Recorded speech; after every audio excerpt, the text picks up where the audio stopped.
Ал велосипед ұрлығы бұл қылмыстың маусымдық түрі. Әдетте ерте көктемде ұрланған велосипедтер туралы полицияға арыздар түсе бастайды. Шымкент полицейлері осындай ұрлықтың бірін қалалық базарда ашты.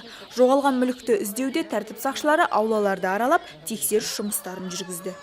Сол жабық базардың айналасындағы үй тұрғындарының сұрастыру барысында белгісіз азаматтың ізіне түстік. Участковый өшін. Бізде бүгін велосипед ұрланған, көк түсті. Осы қарап кіріп кетті дейді. Көрмедіңіз бе тұратын? Қайсы екінші этажда осы үйде тұра ма? Мына екінші этажда, иә? Так, мына велосипед қой,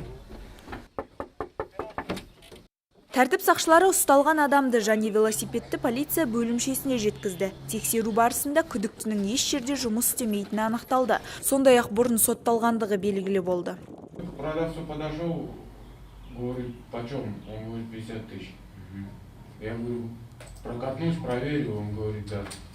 Я сел и уехал. Қазір полицейлер бұл азаматтың басқа да осындай қылмыстарға қатыстылығын тексеріп жатыр.